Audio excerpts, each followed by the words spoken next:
Hello and welcome to the Book by Book, a podcast about the odd book or two we've read. I'm your host Scott and I'm not alone. Toby's here too. This episode we're talking about Stephen King's Fairy Tale.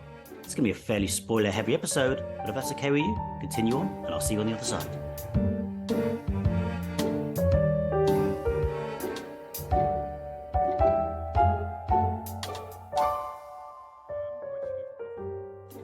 I went to Starbucks.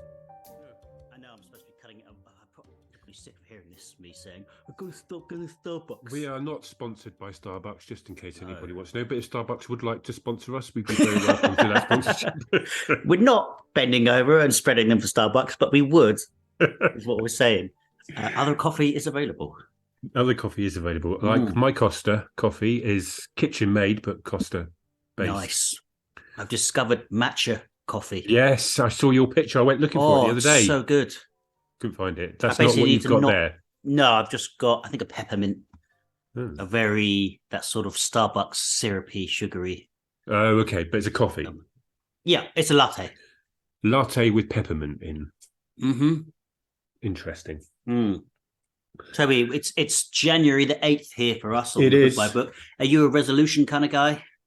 Not massively, but I have kind of plans. They're not necessarily resolutions, so I don't necessarily have to stick to them, but they are guidance for improvement in my life. Yes. Nice. Can you share one of them? To get out more and do more things, create more memories. Nice. That's a good one. That's definitely a good one. Rough to start with, I find, just because January is always dull, quiet time of year. Well, I did go to a gallery yesterday, which is the first gallery I've been to in not only this year, but many years. Nice. It's a good start. We are off to a good start, but the sounds of it very cool. Shout out to the Icon Gallery in Birmingham. If anybody's listening from Birmingham, go visit it. Small, quick, didn't take too long. Get around it in about an hour if you spend time reading everything. An interesting exhibition going on at the moment, modernist horror in the modern block. Sounds good. The description ticks the boxes. Yeah. It's open to debate whether it's wanky or not. It depends on whether you're a person that likes pretentiousness in their art. I feel like you've loaded that statement there, Toby. I'm not going to lie. Well, it's maybe sort of a par for the course for this episode anyway. Nice. More loadedness for you there. Toby, listener. What about you? What about you, Scott? Yeah, Happy New Year. What about you? What's your, do you have resolutions personally? Have you got one? I've got a few, but I'm very like aware that it's just the January hype that they trail off. It's hard. What did they say? It takes 3 months to form a habit and 3 days to break it. Yep. I've got a couple of little ones. I've got a couple of ticks. I'm trying to just take 10 minutes every day to just sit quietly and meditate. Not even meditate, just sit and try and focus on nothing. It's definitely best to start it in the morning, but I have been back to work and it's a lot easier to do when you're on holiday than it is when you're at work because you have to get up so much more earlier that it's that thing of like, I'm just sleepy. Am I just sort of sitting up asleep? Yeah, completely. I understand that totally. You also, I remember you started one and you showed me proof that you'd started it on the 1st, and that was the 15 minutes a day worth of writing as we were talking about books and podcasting. How's that going? You we're 7 days in now? So not bad. I haven't done it every day. Right. Why is that? I've got a little. Well, I had to fly home, so the day I flew, I don't know. I just couldn't find my space at the airport physically. Yeah, that's fair enough. So the flight day, but is that the only day? And then the day after, the day I landed here, I think I was not jet lagged, but the apartment was empty. I don't know. I just and just grilling you here. Yeah, no. I think I've done a couple. If we're 8 days in, I think I probably missed about 3 in total. Okay, but it's more. Too bad, then. Yeah, it's in theory it's supposed to just be about the routines, not about how much I do. But I'm back at work like Monday to Friday tomorrow, and we'll see how this routine plugs into that. Because the plan was to wake up just a mere half hour earlier, sit and meditate, have a quiet glass of water or coffee by myself to wake up, and then a mere 15 minutes goes super quick. Yeah. That's the beauty of setting the limit. I think someone was saying, like, if you can get into that habit, the chances are you'll actually do more than that all the time. Like if you go to the gym saying I'm That's only going to exactly do it. 15 minutes, you'll probably do more than that. But if you set your target as 15 minutes, it seems bite-sizable. And that's what they say about piano playing as well. My subscription service to Piano Note, one of the things they say is just set 10 minutes, 15 minutes, and we almost guarantee you'll do more than that. But that's the minimum we expect from you a day, and you'll find yourself spending a lot more time just naturally because you're enjoying those 15 minutes that you spend there. So that's the plan. We'll see how I've only been back to work for one day at this point, I think. Right. So we'll see. Ask me again the next one we do, and I'll just go and I'll do that. Yeah, cut it. And that's all we have time for today. So we'll have this conversation again afresh about a year from now. One thing I always go on about it, so you're probably sick of it, but I don't have the space for the books I have as it is. Yeah. Like I've got a few small shelves here and they're crammed. They're not nicely laid in. There's books on top of the books and all the little ones filled in. And I have like it's an aesthetic. A suitcase full in my storage here and a little hand luggage thing full of it. And I've got some storage in Montreal with probably another 2 boxes. And back at my parents in the UK more. So you should open a shop. But here's the thing. Last year, I definitely bought more than I read. I don't think last year was particularly a good reading year for me. I remember like midway through the year, almost maybe May, April, you were like, I'm going to not buy any more books. I'm just going to read what I got and I'm going to chuck it out. And then within like a month, I had like 3 pictures in my WhatsApp of new books you'd bought. And I was like, going well then. So my new rule, and we'll see how long this lasts again, is no buying new books. Because there's so many secondhand stores here. Yes. Just take a picture of it and then just remember it for later. And then to buy it secondhand or something. Even if it's only a few dollars cheaper, it's still a saving.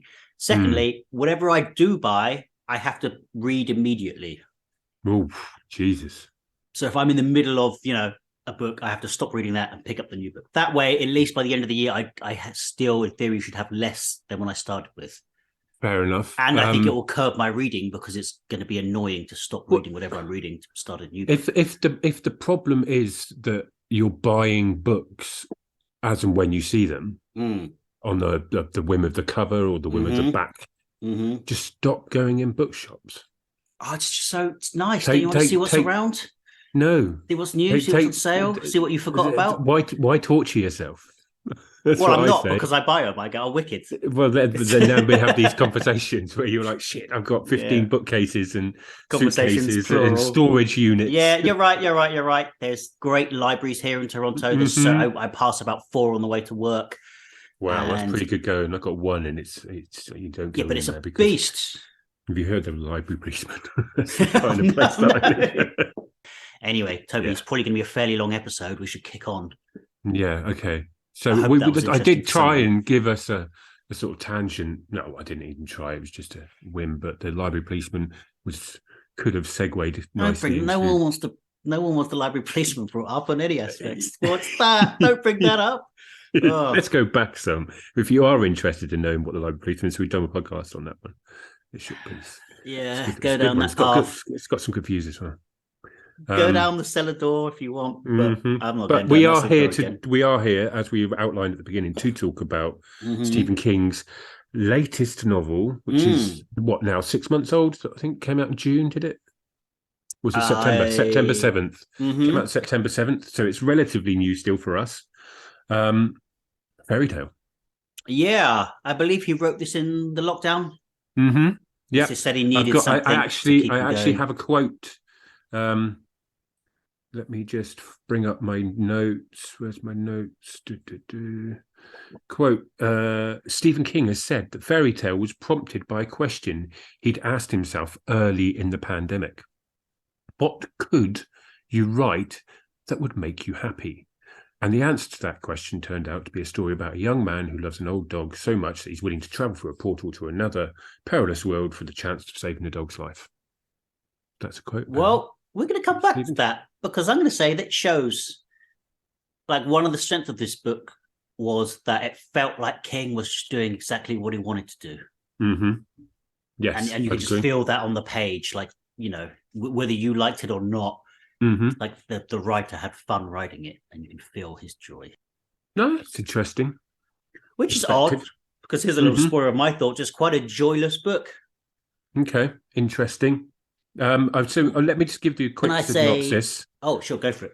So, legendary storyteller Stephen King goes deep into a world of his imagination in this spellbinding novel about a 17-year-old boy who inherits the keys to a parallel world where good and evil are at war, and the stakes could not be higher for their world or ours. That's the blurb. And I've got quite a short overview of what I would like to call Toby's review roundups. Amazon 4.5. No, actually, average 4.6 out of 5. Goodreads 4.2 out of 5. Google 92% of people like this book. A couple of reviews for you, negative reviews to start with. I knew I was in trouble when at 82% I was sure that I could put this book down and not care at all what happens in the end. Oof. It's not easy wading through the reviews of a Stephen King book. There are those fanatical readers who will either love or hate his work. There are many who give his books 5-star ratings before they've even read his book. This thinking that he could poop on the page and it would still be brilliant. You have also the haters who think he hasn't written a good book for 25 years. Kind of want to put you in that bracket. Oh, no! Who reads his stuff and just waiting to point out why it's not as good as his earlier stuff. And this is one that I largely agree with. So again, spoilers for how I felt about this book. The start of this book was classic King, that coming of age stuff with Charlie and his relationship with Bowditch and Radar. Then it got very odd, but also meandering and boring. So that's kind of insight to my feelings of it. It felt like a bad attempt at Alice in Wonderland type story. I was left disappointed. It's such a shame because the first half of the book was really good. And then a few positive reviews. Fantastic. All the stars. Which I just love. An immense beast. Sorry, is that the whole review? Fantastic, Yeah. All the stars. That's it. Yeah. All right. An immense beast of a novel. I fell into this world and didn't want to leave. My God, is there anything the king of horror cannot do? It doesn't seem to matter what kind of book Stephen King writes. He always produces a wonderful story. This was brilliant and imaginative fantasy about family, love, courage, and the cost of power. And then one more, sorry. In a review, Matt Bell of the New York Times wrote, Fairy Tale is a multiverse traversing, genre-hopping, intertextual mashup with plenty of Easter eggs. That is one of my biggest gripes of this novel. He also added that it is a solid episodic adventure, a page turner driven by memorably strange encounters and well-rendered, often thrilling action. Bollocks. Oh, right. That's a fair amount to unpack. I think I know what side you're on, and I think it's the same side as me. Toby, you were quite excited to read this. When it was first announced, you literally sent me a text and it just said, like, King, Fairy Tale, 600 pages. Beast. Gotta be great. ASAP. I've already ordered mine. I've already ordered it. Yep. And you were super hyped. Yes, I was very excited. Of his books. I don't know if it's the synopsis grabbed you or it's just new King. Just you love riding that hype wave of a brand new King book. I wouldn't say it necessarily. There is a hype wave for sure. Like I am a big advocate of Stephen King. I've fallen into the hole of collecting all his books and becoming a stasher of first editions and all that sort of thing. And he has brought me an awful lot of years and years of pleasure in reading. He's largely the reason why I still read to this day and the reason why we have this podcast. So yes, I definitely am a hype person for Stephen King. I was more hyped for this story because it was going back to a book that I read or into a world or into an imagination fantasy elements, basically. And I've only read one real fantasy, solid fantasy book, and that was The Talisman. That was joint written with Peter Straub. I believe he's passed away now. So, Peter Straub passed away. Yeah, I think so. Oh, that's sad. I was may be wrong. Let me check. because there was just brief talks of the third book in the series. Like someone brought it up and he sort of didn't shut them down.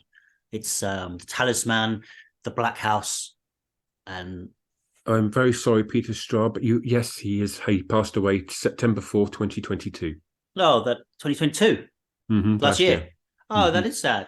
I must admit, I don't think I've read any of his books, but because of these books he's written with King, I've seen his name. It's that thing where the book has the name more than the title. Yeah. So I've seen his name poking at me for years. So the Talisman, they both wrote, and it was mesmerizing. Okay, it was a jaunt across a fanciful land that went from into the very depths of the ground. It surface level, explored villages, it took in castles, it took in all these different environments, and that's what I was looking forward to with this fairy tale.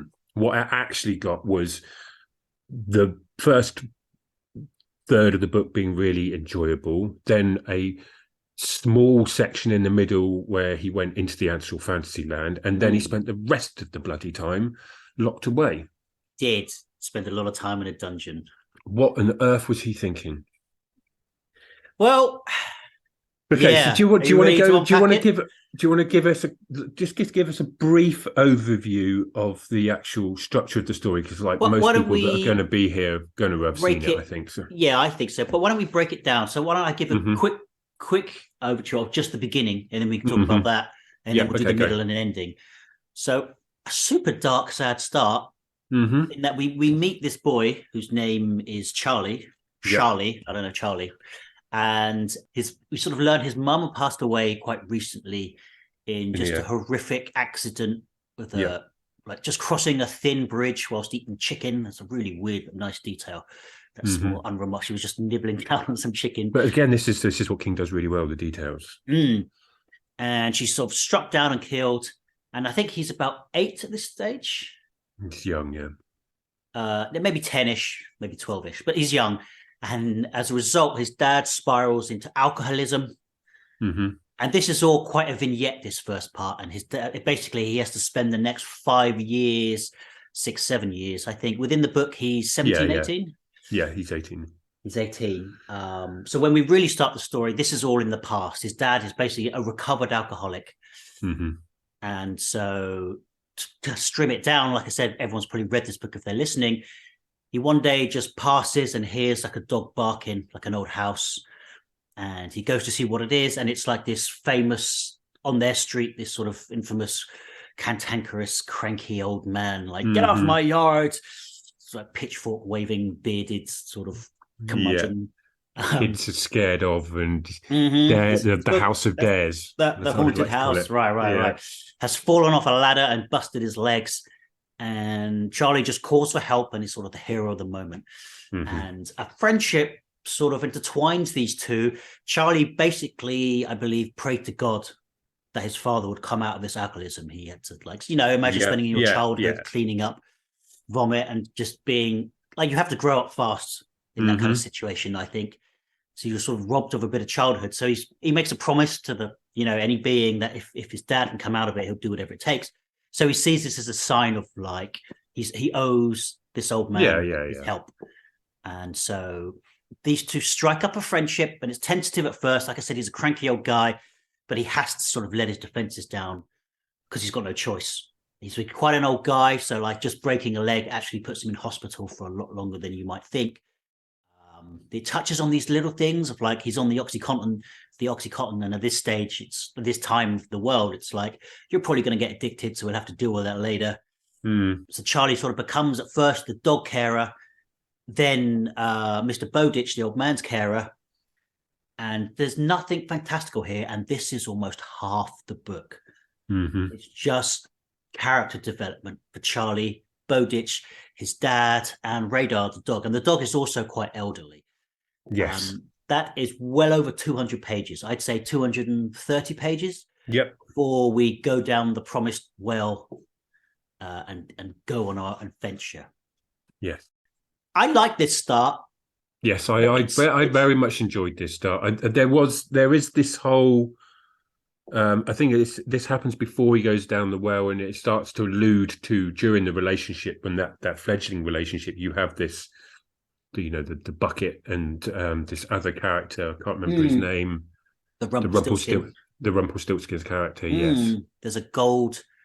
So it's like, where do I get money to pay for all this stuff? And the old man's like, okay, go into my safe. There's literally a bucket of gold nuggets, like filled to the brim, and you need to take a handful. And I have like a cellar in, like, I think this is all set in like Illinois or something like that. Right. It's sort of nice. It's not set in Maine, but anyway, you have to find this dodgy backdoor cellar. He'll give you cash, and that's what we'll use. There's like these little like nods to like the shed. There's like a shed, and it's like, don't go in the shed. The shed is locked. It's like bolted up. His growls and all this sort of a sense of dread and menace emanates from the shed, which is, again, all of this section I really liked. It set up what's behind the closed door, which is a massive thing about Stephen and his writings. He likes to set up the closed door stuff, and the almost the fear of what is behind is more scary than what's actually behind. And it does that really, really well. This so it's set in modern day, but I've got to say there's times in this where it gave off a very cool, like, I don't know, like 60s Americana feel. Like it sounds crazy. You can't just say, oh, and they were drinking Coca-Cola, and you automatically get this like nostalgia for like old-timey Coke. But there's stuff like that when he was just literally pouring his dad a Coke and they were watching old movies. I feel like King does this thing where, the book is all written from Charlie in the future. Yeah. It's like a first person narrative. He's saying, when I, like 20 years ago, here's an adventure I went on. And now I've said that out loud, that the character is probably like in his late 20s when he's writing this story. Yeah. But I think I noticed it, for example, in Dolores Claiborne, where King has information that he has. And it's like, this will be fun to write about. I'll get this in the novel. But it doesn't quite tie in because it's supposed to be the character's point of view. So it's this thing of suddenly this 17-year-old is kind of an expert on, for example, old-time horror movies. Like he suddenly knows all about Boris Karloff and when his first appearance in a movie was. And there's arguments of, he spent his childhood watching them with his dad. But still, I don't know. Like when I grew up watching those Bond films, I just watched the Bond films. Yeah, you didn't walk away with an encyclopedic knowledge of every villain. It's at most gross. I think it was Dolores Claiborne when she starts spouting about, like, I don't remember much from school, but I do remember when we studied Greek mythology. Here's like some symbolism on like Perseus or something. You're like, all right, this sounds pretty out of character, but we'll roll with it. And it didn't happen a lot, but just throughout this book, it just feels like these aren't Charlie's thoughts on what he's talking about. These are Stephen King's thoughts. I really enjoyed Charlie as a character. Interesting. Okay. I wrote a little bit. Well, it's Charlie Reed is a complex and richly drawn character. He's got flaws and has made mistakes, which are alluded to in this early section. He's not all roses and perfect, all white American lad. He is flawed. He's done some pretty horrible things in his past, and that's understandable considering what he's dealing with and growing up with, and has around him. But it is pretty close to impossible not to root for him, I felt. I did want him to succeed as the story went on. And I also really wanted Radar to survive. Yeah, of course. I feel like everyone could have gone and butt the dog and I would have been all right with that. Personally, I loved everything about Charlie except his personality. Like, I love his interaction with people, and he was more felt like he was a good sounding board for everyone else. But I found him to be a bit of a blank page. Right. Like, he did have this rich history, and we knew his fears, but he was also sort of the all-American boy. Somehow, it's just, despite that richness, it did feel like insert character here at times. Like, he was when he needed to be. It was like, oh, by the way, I was great at football, and I don't know, like, he didn't. Yeah, I really stand out to me as a character. Like, everything around him was great, and he was a perfect vehicle for the story. But when I think about when I read his novel Christine, I didn't really care for the story and the whole demonic car. But the 2 or 3 leads who were like, I think Charlie's age, maybe a bit older, they were obviously driving cars and stuff, but still in high school, were so compelling. It was just so well written that I will literally read these characters through the most ridiculous plot of a demonic car. Yeah, because I want to know what goes on with these characters. They had surprisingly had more going on, and I think this is a detriment to the story and why you're finding Charlie as a character to fall short. In the first instance, the first half of the book, he has a lot going. You're finding out a lot, and you're exploring his background, so you come to understand who he is and what shaped him.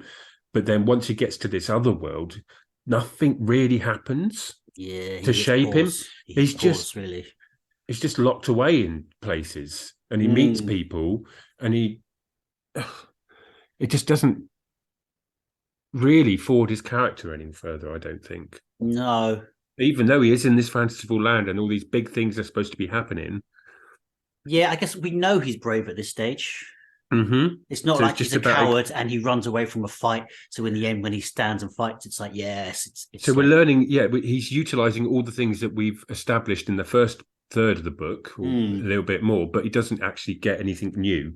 No, he does become like the poster boy for the Aryan race, and I didn't get that. His hair turns blonde and his eyes go blue. And I don't know what that was for or why, because then at the end it switches back. We'll move on. I just have something else to say about the first 200 pages, is that it was great if it was not connected to the second half. Knowing that he was going to discover a well and go down on an adventure, I was just saying, can you please start seeding that in more? You know, when Rumpelstiltskin-ish character came in, that was pretty late. You know, at one point, the guy who he's selling the gold to, it's like turns up dead. So he's like, that felt to me, reminded me very much of Finders Keepers. Yeah, I thought that definitely. But so he sort of starts investigating him, checking him out online, and nothing came of it. No, no, because the character that I guess killed him sort of rocks up at his door, but it just, I guess, just a bit flabby. This first bit. Because some of the events just didn't really tie in any meaningful way. So the shopkeeper getting killed doesn't really go anywhere, apart from he dies, and that's basically the end of him. And then there's just this whole musings from Charlie about who it might have been, and it be this character, this shady character he sees moving around in the shadows, and then obviously that comes to the fore just before he goes down the hole. And that kind of wraps up, and then he becomes like a metaphor once he gets into the other world for the other character he meets that's similar to him. Oh yeah, like a sort of twin villain guy. So yeah, one other thing, again, just like, why are we doing this? Because nothing's coming of it. He, just as he's about to go down the well, like he goes down the well, sticks his head in, I'm like, right, we're off on an adventure. He comes back up. I guess he just wanted to test it. I'm like, oh, please just get down there already, because I know it's going to happen. And once you hit the halfway point, it's like, how invested can I be in the quest when it's only going to be, 200 pages? How epic can a 200-page quest be? Yeah. The book itself looks epic. But I was feeling exactly the same. And so he calls up this friend who we haven't really heard about. In fact, I'm pretty sure he sort of made him seem quite a loner. Like he alludes to this football team, but he's just stepped further and further back from all his old friends. So he, I don't know, texts his friends, says, you need to come round to the house, find this padlock this gate when I'm gone, blah, blah, blah. It's like a page and a half. Don't look in the shed. Why did he do that? I have no idea what that brought to it. I think it was just a case of, like, even at that point, he didn't really know what he needed. Like, just protecting the outer world from random stumbling across a place, but he didn't know. But he can have locked it from the inside. But it just felt like Stephen King has just been edging me for far too long now. If you will, like, you're stalling. You're stalling. Yeah. Get on the effing adventure. You missed your chance. Either way, if he'd locked it from the inside, you still would have probably got a page and a half about how he had to go and get the tools to lock it from the inside and the reasonings behind locking it from the inside. So yeah, I guess you had to close the door somehow. But But I know totally what you mean. It was. At some point, I was just like, "Come on, let me go down this hole. Let's go on this adventure. I'm running out of pages here. I want a big adventure from you." Because I also got the sense it wasn't going to be like a Wizard of Oz, where like he meets someone down there who sort of represents Mr. Bowditch, and the villain kind of represents his dad. And this guy represents the one science teacher that helped him when he was young and he never forgot. Like that sort of Wizard of Oz. Yeah. The farmers representing, the personalities are mirrored in his world. Yeah, completely. And you didn't remotely get that sense, and I don't think any of that did really come up, apart from the Rumpelstiltskin character. And then, he goes down finally, and we basically switch tone. Mm-hmm. And this is kind of what lost me. I don't mind sharp twists at all. I'm trying to think of, I can only think of film examples, which isn't that helpful, like Dusk Till Dawn or something. You know what? The Passage. You've read The Passage, epic vampire novel. A bit of a massive-ish spoiler for that. But, 200-300 pages in, the novel jumps literally 100 years to a modern society. Was massive. But it didn't feel like the tone had switched. Right. Like it definitely felt like we were in the same world. Like the writer was not writing two separate novels. Whereas here, it just felt like the very tone had switched. Mm-hmm. And I wasn't quite prepared for it. It didn't quite tie in. Can you elaborate on that more? Well, it was like, we're taking everything quite seriously for a while. Mm-hmm. And it's just quite, I guess, like a melodrama. Right. And there's not much comedy in this at all. No. And then it gets, I guess, quite jovial. It gets quite childish at times. Isn't there like a giant who's like squeezing pussy spots on him or something? Farting, right? And I guess it's like, okay, this is the fairy tale. It's set loosely in the world of fairy tales, but just it's like it was from another book. I understand where you're coming from now. Yeah, wrote that first, but it was like the trunk novel, and he just couldn't be asked to rewrite, so he picked it up 10 years later, and it took me quite a while to get used to it. To stamp that home, that like I was saying, the farting section of it, the amount of times, especially in that early, when she gets into the city of the castle city, that it references farting a couple of times, and it really took me out of the book. I was just like, what on earth am I reading? Why am I reading about some giant creature farting as if it's... I was just like, it's not funny. B, it's just childish, and it just didn't work for me at all. I even had a conversation with a guy at work who I was reading with at the same time, and he again agreed. He said, "I loved it. This book needed more farts at the beginning of the novel." He said, "No one ever." Yeah. And that's why I think I sent you a text saying the marketing team must have had a flipping nightmare trying to sell this. Because the language is raw. They'll drop it in the C word a good handful of times. There's a lot of F-bombs. But then also he's literally going down, in theory, like a sort of fairy tale world. And I feel like, well, who's this for? Who is this book for? The young adults? But it also doesn't feel like it has the energy to compete with your Harry Potters and your Hunger Games type of things. Yeah, or Maze Runner, as I've likened this to. One of my lasting thoughts is it reminded me a bit of the Maze Runner. Nice. And so anyway, when we're in the world, I think it started off kind of well. I did literally visualizing the overly burdened CG movie of this. Which is going to be directed by Paul Greengrass. Yeah, that's crazy odd. I guess he did the Tom Cruise one, Live, Die Young, Repeat. Yeah, I guess he has done those types of films before. I sort of always remember him for the Bourne films and that one with Tom Cruise on the boat with the hostages. I'm the captain now. Look at me. What's it called? Captain Phillips. It's a very realist film. So Hanks. I guess that's exciting. Yeah, he's going to. It could be interesting. It could be interesting. I don't know.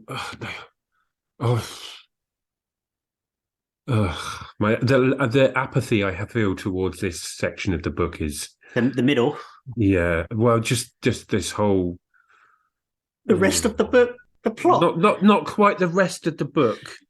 Like there's a bit towards the end where it gets good again, But this bit now coming up, I was just... See, I thought I didn't mind if it was like he slowly treks towards the city. Sorry, I guess just in case you haven't read this, the dog is getting Mr. Bowditch dies. Sorry, dropped some bombshells on you here. Mr. Bowditch dies, leaving his house and everything to Charlie. He knows there's something crazy. There's gold and all sorts of shadiness. And he leaves him a tape and some instructions. He leaves him a recording. I've heard the audiobook of this is really good. King does Bowditch. Right. Okay, that'd be interesting. So when you hit this recorded bit, it's really fun. So I've heard. Basically, just saying, I'm having a heart attack. Here's the deal. Down the well, there's basically a portal to a magic world. It's like a fairy tale world. It's pretty dangerous down there. If you want to, you can take my dog, who is also elderly and dying, and is about 200 years old at this point, to a sundial in the middle of the city, and you put him on the sundial, and it will sort of reverse his age a few years, give him long life. So that's the sort of journey, the crux of the story. This is why Charlie goes down and takes a radar with him. It's an adventure to save radar, which I liked. I liked this as a setup. I liked this as an idea. I liked the fact that he was going to go and visit this fanciful world and explore realms that are unexplored.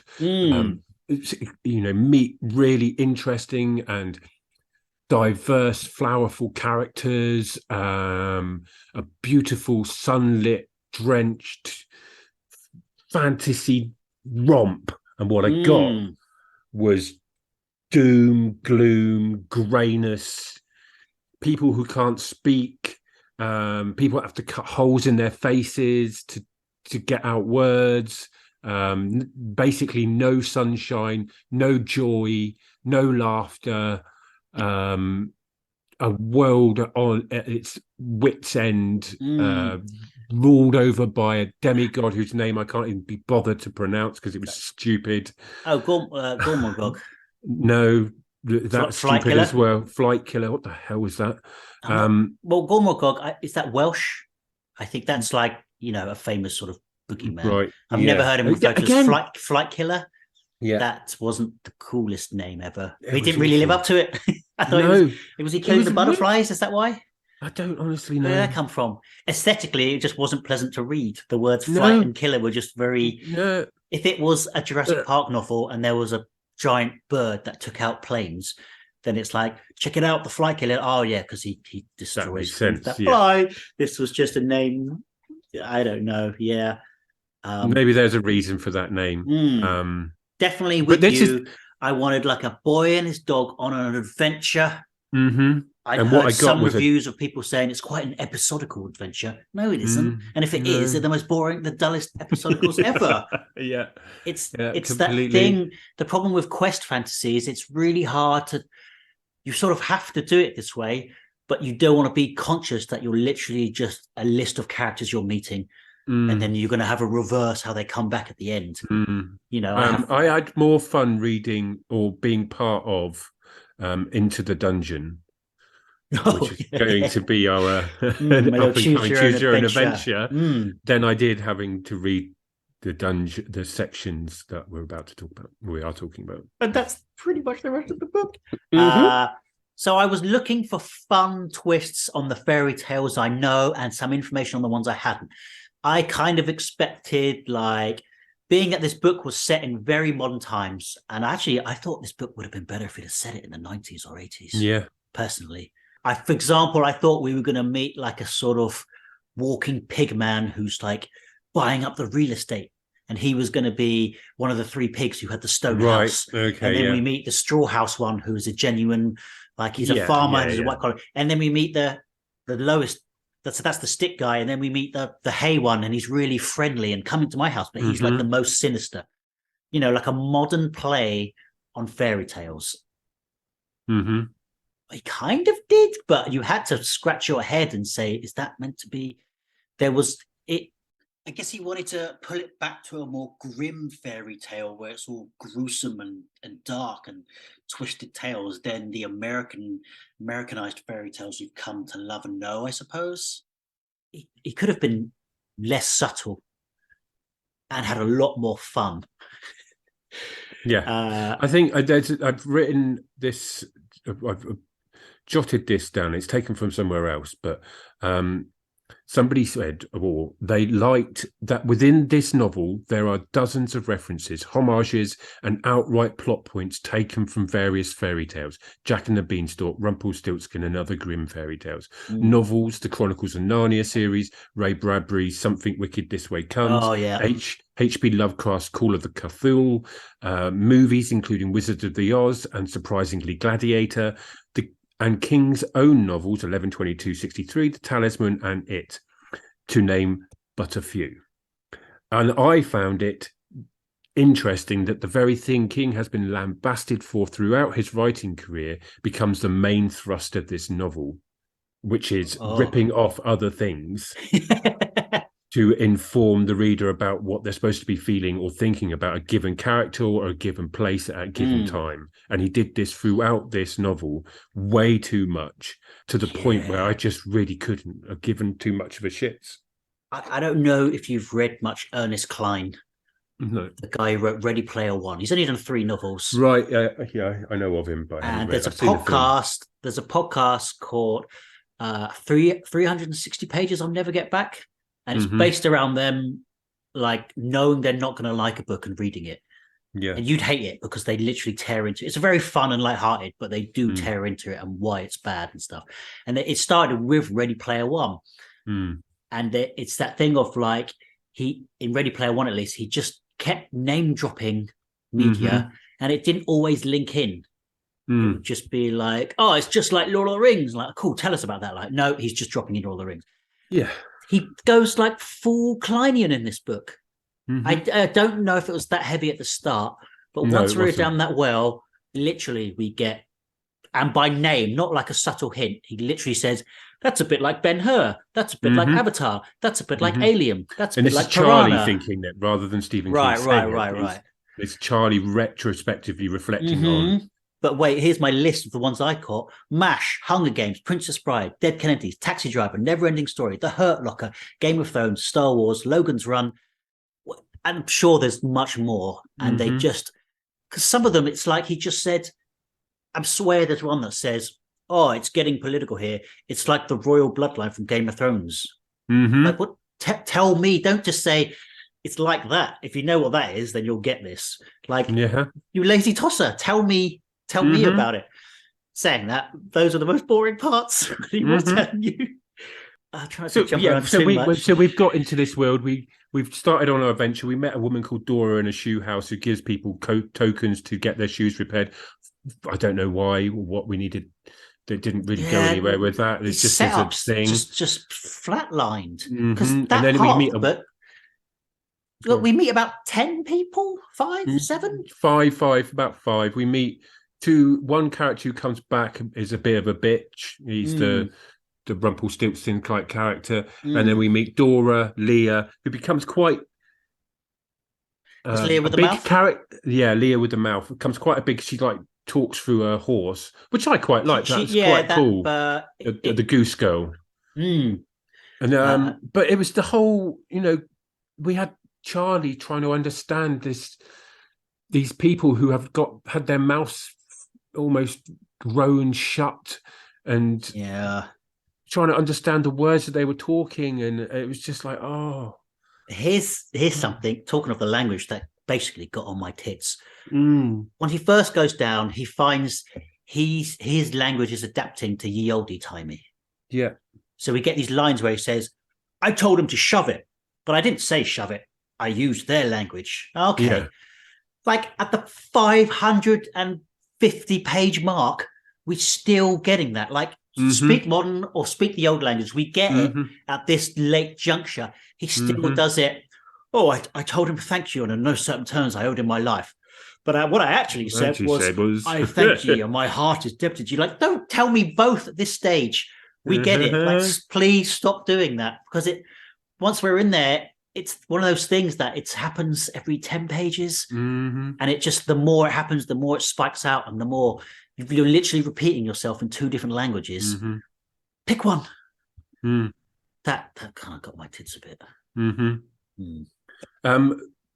So we're off on our jaunt now with Charlie on a bike with Radar, who's by this point grown severely ill. Oh, By the pages is did you getting want worse him to and be worse better at this stage? in a little trailer. And no, I this section, apart from the fact that we were meeting dull characters that really didn't have any point until the very end, and then even by that point I didn't really remember half the names. I liked the city. I really liked that, the change in shape, the using the towers as a sort of place in space so that he could work out roughly where he was going, the following the AB on the road.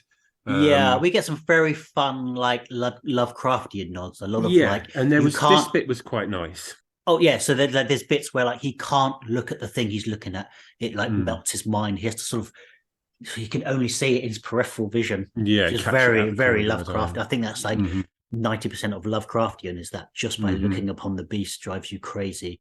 So this whole getting to the dial, apart from meeting the big doll, I don't know. For those of us listeners who have seen not Howl's Moving Castle, no, Spirited Away. There's a big sort of doll baby. Oh yeah, that she looks at. That's how I envisioned this character. That was pretty creepy. Yeah, there's like a giant. I can't remember what her name is, but child's giant. Yeah, Red. She's the one that farts all the time. Someone the red. Yeah, Molly the Red. Molly the Red Molly or something. Yeah, Red Molly. Yeah. So she was like just almost like a blockade in essence. Yeah, that you have to get past. Getting past her and all that section was quite interesting, relatively good, and that's what I wanted, more of that type of thing, but without the farting. But also, like you said, very dark and dingy and grimy, and like the energy didn't pick up through this. Even through this action, I wasn't feeling like adrenaline particularly. No, it was just. But like, we get to the dial, tiresome. Yeah. Get to the dial. We make it fairly Radar easy. back. Yeah, that was a nice twist, but we're not halfway of the book, but we still have a fair chunk of the book to go. It's not going to climax with Radar. We literally fix him, arguably without too much issue. Yeah, he really gets in, and then we jettison him for the rest of the novel. Yeah, I was listening to the F. I was listening to the Losers Club. If you like to hear people talk about Stephen King, there's better people than us. But those guys are crazy. They're like 3 hours long, and they really dive into it. I had to stop listening to it because we do so many. But I saw that he did an interview with them, so I listened to that, and he was talking about this, saying, at its heart, it's a novel about a boy and his dog. I thought that's cool, and then that really shook me when, like you say, at this point, Charlie basically gets caught in the city. He gets a bit set up and can't find his way out. And you have to be out by nighttime. I guess very, like you said, very much like Spirited Away, like the place comes alive. So he just sort of kicks the dog up the butt and just says, run for it. And he gets caught. And we don't see Radar for flipping ages. No. And we do go down to a dungeon where the rest of like a massive chunk of the book takes place. And this is where the references to Gladiator come in, because it did feel very much like Gladiator. And if you thought the energy was fine at the beginning, but just knowing that the fairy tale part of the book was going to happen, it went on for too long for my liking. And it's not that I didn't like it; it's just, when's the fairy tale part going to start? Yeah. So it's not low or high energy. It's just about right what it should be. But then, like I said, we go down, and the energy is surprisingly quite low because it's dark and gloomy. And then we go into the dungeon, and the energy drops, in my opinion, to like even lower. I'm like, oh, you're kidding me! I thought we were going to peak upwards. Yeah. I thought there's going to be. It's all about reversing this curse that's across the land, or something along those lines. But no, it's this. Let's just go really, really dark and sit in a dungeon for the next 150 pages. But wait, I really liked Count de Monte Cristo. Maybe he'll meet an old wise man and maybe that's where he'll meet the reflection of Mr. Bowditch and whatever, or his dad, and there'll be a very intimate one-on-one, and they learn to escape. There's about 30 people in this dungeon. None of them I can remember the names of. Just a influx, let's face it, an expositional dump in the next, what feels like 3 weeks he's in that prison. Maybe even like a month longer. and he's meeting people. We sort of pick up names, but then that name won't come up again for 100 pages. There's literally a bit where he says, blah, blah, blah, blah. Hang on, where is it? This is the quote from the book. One exception was Yano. Bracket. I'm sorry to keep throwing these names at you, but there were 31 prisoners in there for me. Like, really? He's addressing the fact that he's over inputting us with like characters that don't mean anything to us, and he's apologizing for it while doing it. So bear in mind, we up until this point, we haven't really met anybody that's the anti-villain or the villains basically at all of any type or form, apart from Red Molly. Red Molly, a couple of like cretinous, like the Rumpelstiltskin people walking on the really path. They're just not really villains. The types of people that pull legs off roaches, which does come back later on, which was a surprising, nice moment in the tail end of this novel. But we get sort of snippets of our villains, the main bad guys in this novel, and they are soulless, faceless, boring non-entities that I just didn't strike fear in me in any way whatsoever. I was really, really disappointed by the villains. They were basically wraiths with sticks. Yeah, it was a well of cliches coming one by one in this book, if I'm honest. It is literally a well of cliches. And yeah, I mean, so they're basically waiting till there's 32 of them. There's something about the half people, the full people, like the land is cursed. People are like turning into ghostly things, all quite cool. But at this point, I don't know. I was like, I don't know if I care. Like, if I get it, great. If I don't, I'm not going to go back and read what that was because I'm not that bothered or invested. I don't wish any harm to these people, but despite the fact I said it was like, there is quite a lot of gruesomeness and swear words. I'm like, okay, so this is an adult book. Maybe he'll kill off someone important, but there's only 2 important characters, really. There is really, yeah, completely. To the point where you get to the Hunger Games section, where they're all shepherded out into this sort of arena to fight against each other for the joys of Flight Killer, and I didn't know who was getting wiped out, who wasn't getting wiped out. So disappointed. Because they kept building up like the arena. I thought he was going to come up with some sort of Quidditch Hunger Games sort of event that he had to explain to us, like Squid Games sort of, or something like that. No, they just sort of fought.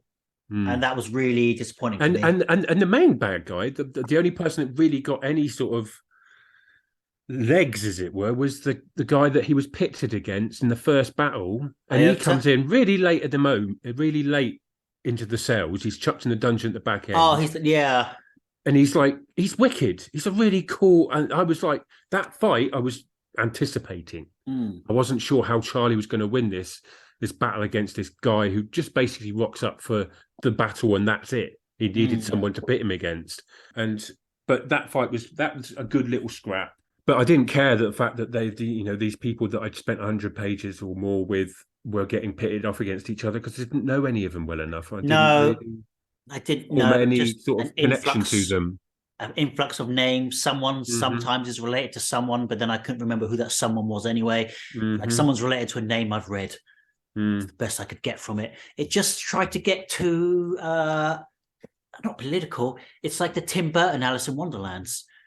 What should have been a nice, simple story. I don't know if you remember the Alice in Wonderland. It's there's this thing where the sisters' rivalry goes back, and there's like, prophecies and all sorts of stuff, and like they've sort of tried to tie characters together and build like the book says, like a Game of Thrones backstory where it's all very rich with history and interconnected, and it's all going to matter. But it's just being introduced so late.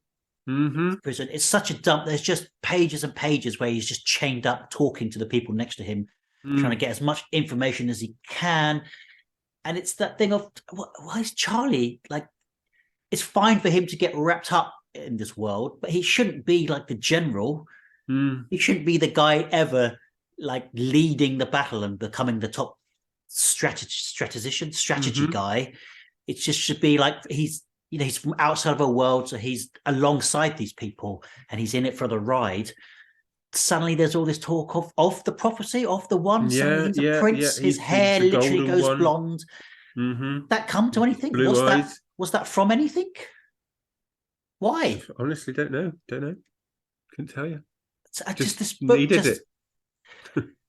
Sometimes it feels like he just has these little like ideas that I'm waiting for to expand, and they have the potential to expand into like the entire. I don't think rest of the book, but could have.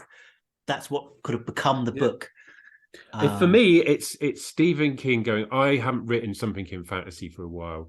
Let me write all the fantasy novels on post-it stamps and put them on the wall in front of me, and then I'm just going to use them as bullet points throughout my story to give me pop reference bingo. That's what it felt like. It's interesting. At the beginning, you were saying it's got a really high rating, this book. Massively high. A lot of 5 stars. I also have read that. I joined a Facebook group not too long ago, and it's like I'm not on Facebook much, so I joined this like book readers here, and there's like 1,000 followers and stuff. So Fairy Tale comes up a lot because it's been about the 6-month line. People can start getting it for less, and people are finishing it around now. People love it. People are all over this book. So to get a bit of a census, I went to those sort of like YouTube bloggers where it's a spoiler-free review of Stephen King's Fairy Tale in under 5 minutes. All of them basically said what we said. I can't there's a very strange disconnect of the fan base. I am wondering if, because it hasn't been that long, only the hardcore King fans have read it at this point. But then you'd think they would know that this isn't a great. Well, maybe that's what you mean. Like you're saying, they're just all the stars type hardcore. Yeah, the people who love to love. And we'll just worship the poop on the page that he put down. And it is a beast, and sometimes it just feels good to finish a big book. You're just it's like you're happy with yourself rather than the book. Like I don't know, when you're young, I used to get people who knew I read, so they would basically like, I've just read this, you'd really like it, it's really good. But they weren't that big of readers, and I thought what they were doing was just giving me whatever they read, whether they really liked it or not. It was just they were just chuffed because they finished the book or read, because they weren't that big readers. Let me skim through some of my notes here. So let me just to give you a quick go for it. Rundown to where we are now. So we're locked up in the cell. It's very gladiator. Then we get sent into a coliseum to fight against each other. They fight against each other. They realise that Charlie's the one, and he formulates a plan to get out. And then they break out. We won't go into too much detail about how they break out, but a character that the roach that I was talking about earlier, he comes back and has a lot to do with it, which was a nice element. This is more the fantasy stuff that I was looking for when I went into this book. Those types of characters doing unexpected things, magical, fantastical things. Yes, exactly. Not this political back and forth in a prison cell. And then they break out, and it gets good again. I liked this last 50-page wrap up with the floating platform and the pathways down through caverns and the trying to get to Gog Magog before Flight Killer gets to Gog Magog, and the different rooms, and so this was all really fantasy. Like a giant evil. There's like another well in this land, and in that well is Gog Magog, who sort of reached out to Flight Killer and given him the power. So Flight Killer is the villain, but he's like Darth Vader, and we're trying to deal with the Emperor. Yeah, he's been corrupted by power, in essence. I did, once they hinted at that, once there was the line someone said, which was a very nice callback to the Dark Tower series of there are other worlds than these.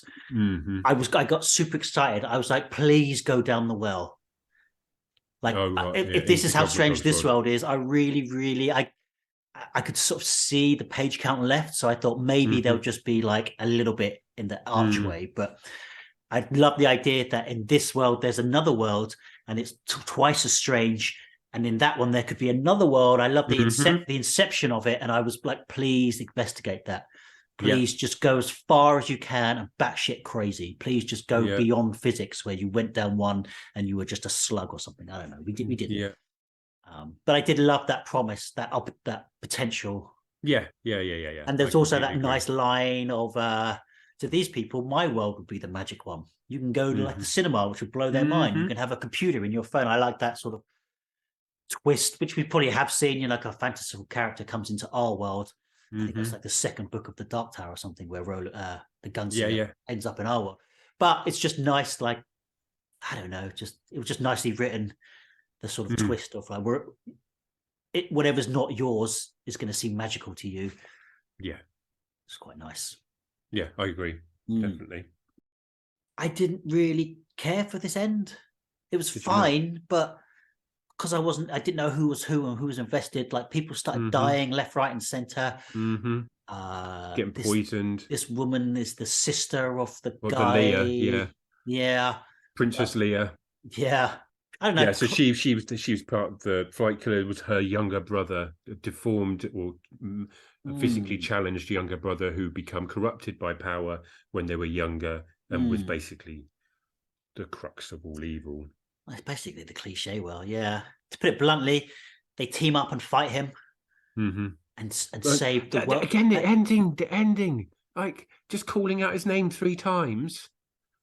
I guess that was a nice, because the first magical thing we really felt was Rumpelstiltskin. I didn't mind it. It was the nail in the coffin for me. Okay. It was the largest sigh of all sighs. I was just, oh, really? Because there's a great book when they're in the dungeon where they're like, you can't say his name. And he does say his name quietly. And like, he literally... Everybody's like, whoa. But like, it's like you can feel its heartbeat through the buildings and the bricks. It's like, oh, this is not your world. People don't just say like, don't say he's the unspeakable in like a sort of reason. Good luck, bad luck. It's like, it's generally manifested magic. That was kind of nice. I did, but I really enjoyed the platform floating up and going higher and higher and higher. Like I felt the height. Oh, okay. I didn't mind it, but like when they're in the gladiator ring, even this climax, I wasn't that invested in the action. I guess I've always said like Christine's a prime example of like what matters to me is who survives and how and what happens next. Like, it could just say a fight ensued, this guy died, that guy lived, and then carried on. I probably would have been all right. I know I'm sort of complaining about the low energy, but I don't think action sequel equals high energy. It's more just low energy in the writing, I suppose, than in the story as a whole. Then, like, when I say low energy, I don't just mean like nothing is physically happening. Just mean like the energy of the story. I'm with you. And then we go a bit Lord of the Rings. You know, our characters defeat the evil thing, and just like, he's in his hospital bed, and about 10 characters come and say hello and goodbye. I don't know who half of them are. Some of them are dead, some of them are alive. Yeah, some of them are in dream. There's one fun bit where it's like he gets laid. Hey, who the hell was she? Who the hell is Jaya? I don't know. Who is Jaya? Some woman comes into his room. I think she was in the prison. I think she was in the prison. Maybe she was the nurse. Probably. Either way, one of the two. Yeah. I thought he was going to get laid by Leia, but he doesn't. He gets laid by Jenna instead. It makes sense not to get the woman he liked. I kind of like that part of it. I just wish I knew who Jaya was. It's not like she was in the peripherals the whole time and he was like ignoring her and like, you know, he wasn't being rude to her. I literally have no memory of her, so it meant nothing. And then here's where I sort of liked it, when we went back outside and he had to deal with his dad. So I just came back from a visit home, listener, and it's always a strange time over Christmas. Like, my partner's not here at the moment, and when I'm at home, you know, both my parents are there, the fridge is full, there's always some music on before I wake up, the smell of some sort of coffee. I have a lot of nieces and nephews who are always visiting, who are like, you know, between like 4 and 10. So often there's just like a lot of life in the house. Bounty of sound. So when I come back, and this is, I've always found this, it's always like, oh, my small apartment feels quite cold and windy and empty and stuff. And it's just something I get used to over time. But I honestly welled up at the ending of this book when he met his dad, and just, you felt that gap. It turns out he's been gone for about 5 or 6 months, 7 months. And there's like missing posters. There's up everywhere. There's a huge fear of, have I put my dad back into an alcoholic spin? So all that stuff at the beginning paid off nicely for this moment here. Yeah. Also, did he get bored writing his own ending? He does this thing where he kind of just goes, here's your happy ending. Anyway, went to college, became an expert in fairy tales. I'm doing all right. Dad's all right. It's like a tick list of like stuff that people like write in. Like he was doing it serially, and he said, write in what you'd like as an ending. People are like, well, I'd like to know what happened with his education. I'd like to know what happened with his best friends. So, okay, I'm not going to do a page, but I will put in a paragraph. But you know what? The redemption side was really nice. This is where the complexity of Charlie played in the most. Like his regrets. So for starters, he has this thing where he feels like he owes to a higher being to be good because of his dad. I sort of wonder if what became of that was a bit of like a Florence Nightingale quixotic syndrome. Like he knows he can save people. Like he literally latches onto Mr. Bowditch to sort of help him. And then the dog and all the people in the fairyland. He doesn't really come up. So I don't think that was written with that case. But I guess psychologically, I honestly thought he was going to end up becoming like a nurse or an orderly or a doctor. Yeah. Because of like this thing of he knows what it is to physically help people. And he's a healer and a helper, you know. I thought that he became an expert on fairy tales was a bit, really? Was he into like writing and studying before? He wasn't really into anything. He was just an average kid. It felt a bit too easy. Yeah. Too easy, like a grinning, satisfying, like I said, a quick wrap up. Again, it goes back to the post-it note approach that I hailed up earlier on. It just feels again very much part and parcel of that. Yeah, an odd one. Yeah. Did I can't say enjoy reading it? Yes. Just not always. Parts of it, not always. I was never actively bored, but I was never actively excited. It was just a flat line. Yeah. The highs weren't high and the lows weren't low. Low, yeah. No, exactly that. Just I was like, okay. Oh. Okay. Okay. That was my review of Stephen King's fairy tale. Okay. Yeah. It just didn't go far enough either way.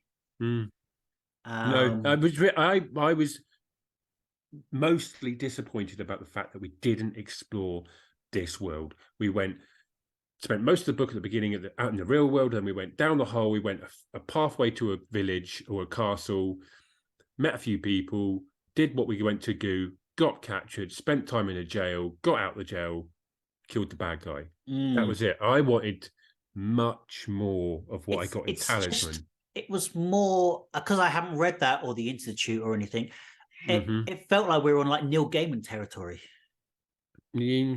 You know what I mean? This is something I feel like Neil Gaiman does well, is like take something we know and give it a modern twist, or just explore it with a very wide-eyed, because even when it is dark with Neil Gaiman, which it commonly is, it still feels compelling. Yes. This wasn't that compelling. No. Like I said earlier on, I was reading it at the same time as a friend of mine at work who's a writer who's got 2 published books, and he agrees largely with what we're saying. He said that it was very well written. It was very well written, and there were some very engaging parts, but there was a lot of borrowing and using what pre-exists to explain things that were happening in this novel rather than actually explaining them. I think I knew you were going to have this feeling of it. Did you? Because me and Toby, when we read the same book, it's like, oh, I can't wait to tell you what I thought of this. We sort of try and keep a bit of a secret from each other. But you let something slip. You said, because you finished it like a month or 2 before me, I think. Yeah. And you said, it's given me hope that I could write something. Yes. And that's not a compliment to the book. No, it's given me hope that I can write my own fantasy novel. The stuff that I have written, the 15,000 words that I'm currently have residing on pages is, I feel, as exciting and adventurous as what I read in Stephen King's fairy tale. Yeah. If not more so. There's one action sequence in mind that pisses all over the action sequences I read in this one. And not a pimple in sight. Yeah, I think the last time... Or a fart, for that matter. I've said that once before, so that's why I knew, like, he didn't like it. Because I think I was reading like a Richard Lehman book, like a horror guy's book, who's done some great stuff. And then at the end, it was like, this book has won like the Bram Stoker Award, this award, like several awards. And I thought, it wasn't that it was toss, it was just unremarkable and dull. And it's that thing of like, if this had been the first book of this writer I would have read, I wouldn't be rushing to pick up his other stuff. And if that's what can win awards, then I'm in for a chance. Because maybe not my writing style, but my imagination would have been more vivid than this. Yeah, I completely concur. Yeah, totally. And Stephen King's is much more vivid than this, because I've read The Talisman, and that is amazing. That's coming up soon-ish, listeners. I know the Duffer Brothers are going to wrap up Stranger Things and do it, so I want to dive into that. I love his that era of stuff. I think you'll enjoy Talisman a lot more than you've enjoyed this. Let me quickly... Yeah, we've got... Oh, I think the coolest thing actually was when they found Ariel's dead body.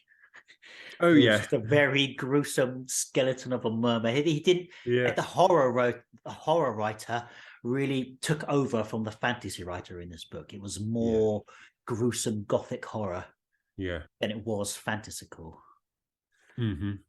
Maybe that's my disconnect with what I was reading, is I was expecting more fantasy, and I got more.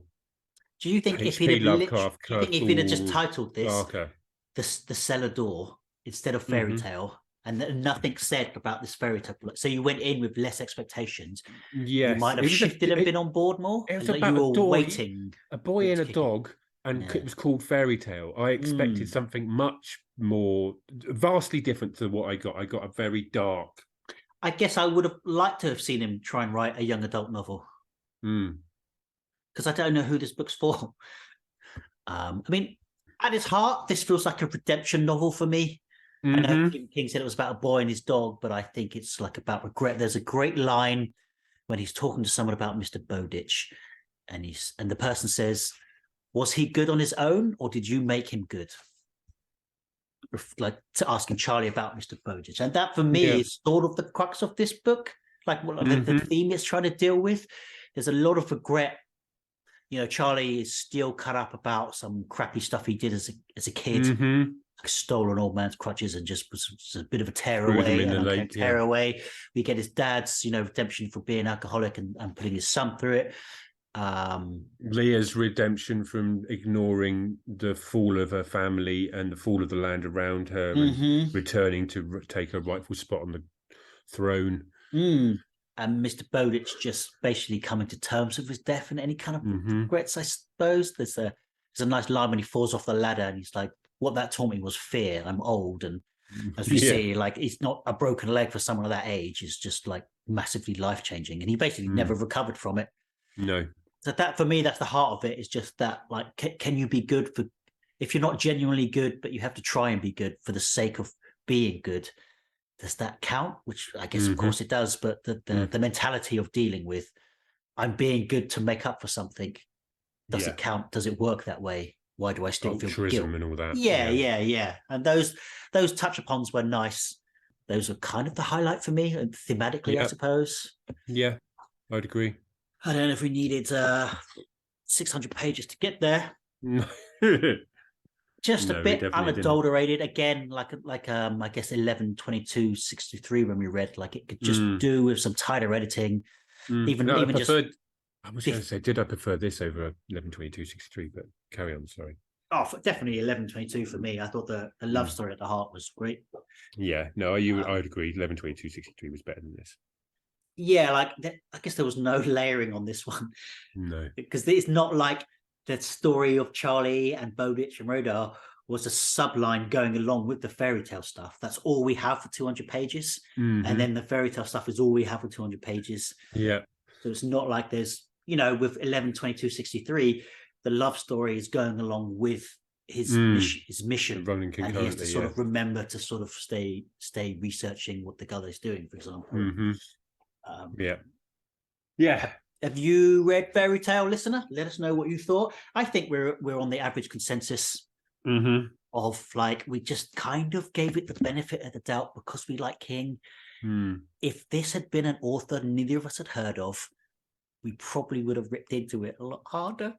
Well, I don't know necessarily whether I would have ripped into it any harder than I already have. I think I've done it a fair service as just a novel. As a King novel, I think I've been a bit harder than way harder than I normally am. The whole post-it note analogy is, as a writer of his clout, very degrading thing. So I apologize for that, but that's just how I felt while reading this book. Yeah, no, of course, they're just our thoughts. It's no skin off King's back. I think he made a couple hefty million from this, probably. Like you said, the film rights were snapped up probably on spec. Yeah. Yeah. Yeah. It's going to be interesting to see how they do the faceless people, or people that are infected with the grey. That's just the name of the curse, the grey. I probably won't watch the movie. Like, it would definitely be something that comes on Netflix. But you know what? A lot of the times these days, like I've said with the Mr. Mercedes TV show and stuff, like they make changes for the better. Yeah. So I guess it would be nice to see what they can make of it. Yeah. To make it either a movie. I don't know if it's a movie or TV show. Movie. Okay, I think we're trailing off here. Yeah. I think we didn't really think of a way to exit this, so we just sort of slowly keep going, even though we said this is the end 10 minutes ago. Let's head down the well, finally. We'll give them the ending then.